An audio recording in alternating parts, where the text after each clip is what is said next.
Joining us now on the MegaCast, we are going to bring in David VanderVeen. He's the Director of Central Services at Oakland University. Great to have you with us. Thank you, Ronnie. It's Oakland County. Oakland County. And I will say, too, I'm looking behind you. And while we also know it's a small airport, it's still kind of strange to see it so quiet at the airports. Oh, okay. Where do I start? First of all, I'm in my office, Ronnie. Yeah, Oh, so do you have a Zoom background behind you? I'm in through the magic of technology, I'm in the airport terminal building, but actually I'm in my office. I want to show off our lobby. So it's really not that quiet behind you. No, no, it's not. I'll have to program some airplanes coming through there. And if you notice the background there's no snow on the ground. Hey, good point. I should have noticed that. Okay. Anyway, yes, I'm the Director of Central Services, Oakland County. So tell us about your job. In the airport is part of my department. I work with the county vehicles and the Parks Recreation as well, and some other mail record retention, some other functions. But today I'm here to talk about airports with you. I have a long history with the Oakland County International Airport. I've been there a few times. I will say back in the day, you're in that airport's in Waterford. I remember, I believe it was Kwame Kilpatrick was flying in or out of there, or we thought he was. So I remember staking it out, circling it, looking for him. Well, most every prominent person is in and out of there in the course of time.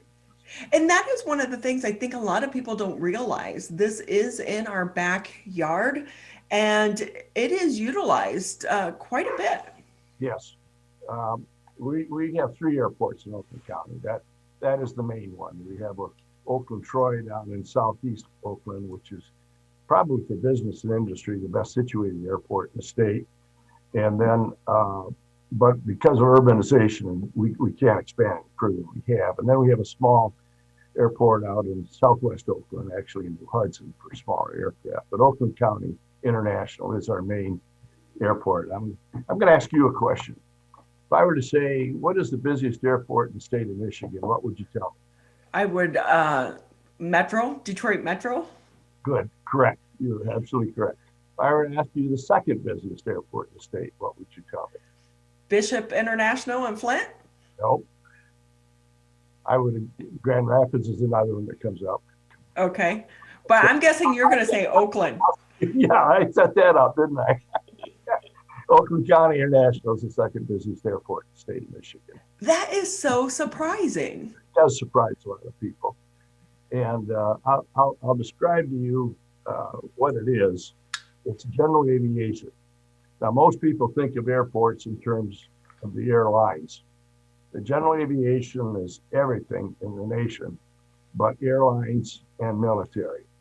It's the corporate travel, business, air charters, air freight, private flying. It's the traffic copters in the morning, the medical flights with the helicopter, the sheriff, teams come in, entertainers, virtually every head of state during particularly election season goes through that airport and or is involved in general aviation. So in total, that represents about 95% of the airplanes in the United States. The other 5% are the airlines and the military. So that helps explain how general aviation is as busy as it is. At this particular airport, virtually every Fortune 500 company in America will come into Oakland County in a year. We have, this surprises a lot of people, we have several businesses out there that maintain airplanes and provide services for the traveling public. We have $1 billion, that's with a B, $1 billion annual economic impact. And so the airport operates on its own revenues. We don't use taxpayer money, except we do get grants from Federal Aviation Administration in the state. And we are, incidentally, the largest taxpayer in Waterford Township. All those businesses do pay taxes. So anyway, that's just an overall rough description of what the airport is. But it And really is fascinating because when you drive past it in Waterford, look over and you notice, you just keep going.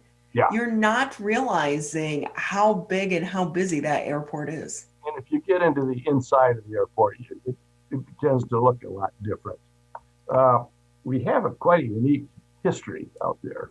Uh, not many people realize how far back that airport goes, but it opened in 1928. Now, that was a little before your time and my time, a lot more for your time than mine. But the city of Pontiac opened up the airport. They bought 160 acres. And at the time, they were interested in mail service. Now, back in the 20s, we were just following World War One, and it was the Wild West days of aviation. And but the city of Pontiac fathers saw the future, and they went out in the hinterland, Waterford Township, and bought this little airport, or the land, and developed the airport. Um, and as I say, it was the Wild West days. So there was no regulation there by the federal government of airplanes, no regulation of pilots, and no regulation of airports. It was just wild, everybody on your own. And so in 1926, the Congress adopted the 1926 Air Commerce Act, where those things started to come into regulation. And in 1930, they certificated Oakland County International Airport, or then Pontiac Municipal. Now the number of the certificate is 0000001. That is the first licensed airport in the United States. It really is fascinating. Yeah, so it goes back that far, and now, of course, bringing more up to date, the county acquired the airport in 1967. That was quite some time ago too. Now that you think about it, but by the 60s, the city was more concerned naturally with the police protection, fire protection, garbage pickup, uh, and they didn't have time to devote to this little airport they had out in the hinterland. And at the time, I think about 95% of the airplanes came from Oakland County, less from the city of Pontiac. So the city fathers and the county commissioners got together and executed a transfer in 1967. It became a county airport. So it's then we've done a lot of things since then. I was listening this morning. Well, as you've been able to grow throughout the years, I would imagine 2020 has been a little bit different. Oh yes, it has. You know. How have you seen an increase of traffic or a decrease? Because are people more comfortable coming to a smaller airport such as yours? Well, the COVID situation is really really affected adversely aviation. But the airline traffic is down for the whole year. Up down to 20. It's down about 60%. General aviation, the type of airport we are, our airport was actually down 12% in 2020. Now, I think people, it's easier to, from a sanitary standpoint, to clean a smaller airplane. You have more security of your own travel. You're exposed to fewer people. And think about the air freight aspect. As the airlines slowed down 60%, they weren't carrying the air cargo they used to carry in the bellies of the airplane, as it were. So, so we had a little uptick in private air freight that we have. So yes, COVID has affected our operations, but not nearly as much as the airlines. So with that too, going into 2021, because so many companies are using the airport, do you anticipate with everyone doing interviews and travel now remotely via Zoom? I mean, conferences aren't really happening yet. Do you anticipate it's going to remain down in 2021 before, the vaccine is widely distributed and we can get back to life that we used to know it? I can only speculate on what modern technology and Zoom and all this impacts going to have, but there's still a need to travel. people still like to do one-on-one, and we get back to that, I think. And we're down only, as I say, 12%. Well, I think our recovery is not too far in the future. Um, so, yeah, answer your question is yes, it's going to impact it, but it's not going to cripple us. Well, and that's a good thing because, as you mentioned, you're one of the largest taxpayers in Waterford, which means you're helping, the facility is helping all of us sustain the viability of our tax base here in Oakland County. That's correct. Yep. Do you want me to continue in the future or the past, or Yeah, tell us. what do you want to do here? Well, I think the history is fascinating. I was reminiscing. Actually, this morning, we had Pontiac had the Super Bowl 16. This was just Super Bowl 55 yesterday. And I'm looking at the weather and snow, and I want to talk just a little bit. I want to brag about our maintenance crew and the job they do in snow removal. Because I'm reflecting back to, it was 1982 when City of Pontiac had the Super Bowl at the Silverdome. I don't know if you remember those days or not. You were too young. But I do remember the Silverdome. But the NFL would come in for meetings on a periodic basis. And every time we had a meeting, they'd ask, Pete Rozelle was a commissioner then, and they'd always ask, well, what about snow? If you get snow, is this going to shut the Super Bowl down? And we used to say, or I used to say, don't worry about snow.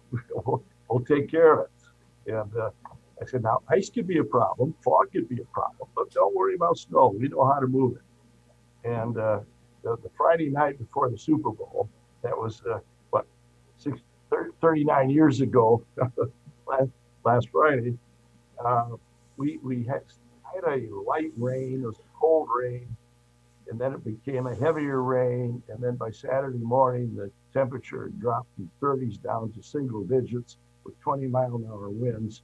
All of southeast Michigan was covered with ice, about a quarter of an inch over the whole southeast Michigan. It was most airports were shut down, and we sanded and we scraped the ice, and we got it open because we were expecting about 250 airplanes in, which they finally came in. Some of them came in from climates if they're not used to flying in the snowy or wintry conditions. That was fun to watch. Fortunately, no incidents. And after the Super Bowl was over, 39 years ago last night, it was like an aircraft carrier. There were 250 corporate jets taking off. They all had time slots. You missed your slot, then you had to go to the back of the line. But if you're partying too long, you didn't make your slot. You had to go to the back. But we got through it, and actually our crew, and to the credit on that event, but this goes back to, oh boy, I'm reminiscing now. When the city Pontiac, when the county first acquired the airport, and I was a young man out there, I was still green behind the ears, and we had a DC-3 en route, and he was lining up the land, and the tower got a hold of our man on duty and said, we've got 3 inches of snow on the runway, we've got a DC-3 coming in, please advise what you want to do. And our man said, we might as well close it down. And I overheard the conversation. I'm in my office, and visually, something didn't sound right there. I'm thinking, what happens if this fellow doesn't have any fuel aboard? What happens if he has a time-sensitive air cargo in his airplane? And I got on the phone. I said, don't you close the airport. Let's advise him what the conditions are. He's the pilot in command. Let him make the decision whether or not to land. So they did, and he landed, and everything was fine. But as a result of that, we started buying some heavier duty equipment, and our maintenance crew really adopted a badge of honor and pride in not closing the airport. And as a result, snow has never closed the airport. And we've got, our fellows have gotten several international snow removal awards. Now, the moral of the story there is we have a good reputation in being open. Pilots know if they can't land any other place, Oakland County International will be open. and they can land there. And I think that inures to the county's benefit and the airport's benefit. So, and of course, the traveling public. Well, and on top of it, it's the economic impact that this has on our community and our area as well. And being able to have such an airport like this one here in our backyards really does mean a lot for our economy. Yes, and yeah, you're absolutely right. And we've taken a lot of pride in making the airport up to date, professional, high tech. You mentioned you drive along I-59 and you see it, and all of a sudden you passed it. But what you don't see now is the garish billboard jungle, as I call it. We used to have along I-59, and all in the barren landscape. We've put over the years hundreds of thousands of dollars into landscaping and getting a more professional look, so that people driving down can see the airport as we intend it to look. And the other thing is, somebody driving into the airport for the first time or somebody landing there, you leave an impression, and you're going to make an impression, and your first impression is going to be the lasting one. We've decided it's better to make a good impression. That's Oakland County's front door to the world. We refer to it as our aviation gateway. So we've put a lot into upgrading the facilities, and we've gotten several beautification awards as a result of that. We're pretty proud of that. Well, Mr. VanderVeen, I will say that's a great tagline. Where the Oakland County's, what did you say? Open door to Oakland County? It's the aviation gateway. There you go. It's a great tagline for the county. For those that maybe have not been to the airport, what could they expect if they're going for the first time? Well, usually, if you go to the terminal building, of course, you see the airport in operation, but usually you have a mission or a purpose. You're going to be traveling. We do have a couple of events. One of them, and I would encourage you to keep this in our interview. Usually mid-August, we have an airport open house and air show where people can come out and see the facility. And of course, the air show is a big attraction. We didn't have it this year because of COVID-19. And another function we do is annually in December. We're the host for Operation Good Cheer, where we in one of the businesses we gather 20,000 Christmas gifts for 7,500 foster children in the state of Michigan, and that is the headquarters in which we fly these different gifts to 25 different airports in the state for give to the children. But those are two events that certainly we encourage the public to participate in. But mark your calendar, about the middle of August, we'll have it.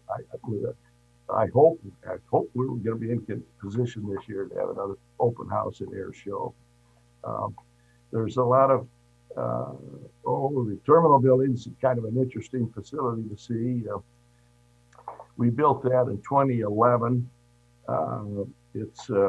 It has solar panels, wind turbines, geothermal field for heating and cooling, electric car charging station, and you put all that together. And we built the first LEED certified, that's leadership in environmental and energy design, and first LEED certified general aviation terminal building in the nation. That was 2011. That's how all the bells and whistles from an energy standpoint are there. So you guys were leading the way back years ago. Well, we've done a lot of things. So if we had more time, I'd be glad to share them with you. But I know you're limited. Well, we appreciate the time we've had with you already, and we look forward to the events. Fingers crossed, 2021, we'll be able to go out to the airport and enjoy some of those events. The air show, always very popular with the public. Thank you.